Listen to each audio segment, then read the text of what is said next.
Tonight, temperatures around the state were extra warm today, but changes are afoot. In fact, a cold front is on the doorstep. Another shot coming out of Utah Lake tonight.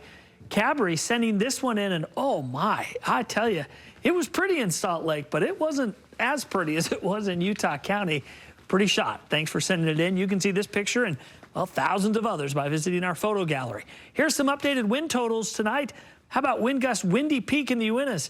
67 miles per hour. Hidden Peak, a gust to 63. Deer Valley Empire Peak, gusting to 60 with Grantsville in the 50s, Milford in the 40s, Cedar City to 45, and Salt Lake International had a gust to 40 miles per hour. KSL Vortex, little rain in southern Idaho, little snow in the southern mountains of Idaho, and some rain trying to reach the ground here in northern Utah. On my way in, you can see the Virga over the Salt Lake Valley. Checking some of the stations, a little bit of light rain up along the Utah-Idaho border, but this front is going to quickly move through overnight and linger early tomorrow, bringing us a little shot of some light valley rain and very high elevation snow.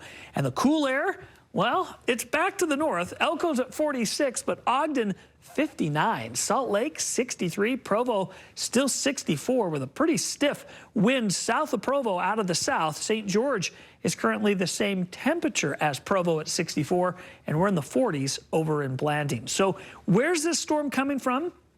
Well, the low pressure center, we've got one low that's back up just off the Gulf of Alaska, off the Pacific Northwest coast. The second low with this associated cool front is passing along the U.S.-Canadian border. The core is going to stay north, and just the trailing end comes across Utah tonight. We'll get a wind shift, we'll get a little rain, and that will linger through the day tomorrow. Storm zone showing that it comes through between midnight and about 2 to 3 a.m.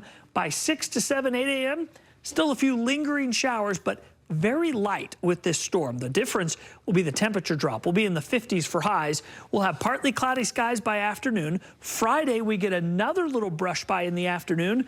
Same story, just clipping along the Utah-Idaho border. Some snow up towards Jackson and up towards Yellowstone area, but we just get the clouds for the end of the week. And by Saturday, Sunday, clouds go away, sun pops out, temperatures start to rebound, and we start the climb again. How much is coming tonight?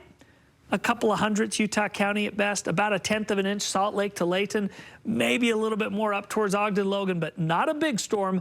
In and out in the overnight, little linger tomorrow morning, and then by noon, it's all gone. Central Utah, a nice day. Sunshine and temperature still above normal in the mid to upper 60s for Green River, and how about 60 degrees in Panguitch? St. George will go to 73, while Mesquite will top out at 78.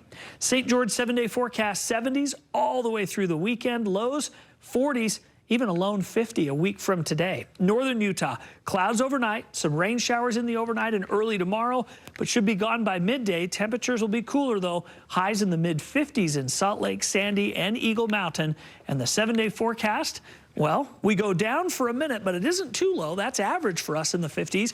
Another 40% chance of a brush-by shower Friday, and then 60s return early next week. Some of these sunsets we've been getting have been incredible, huh? So pretty. Yeah. All right, thanks, Kev.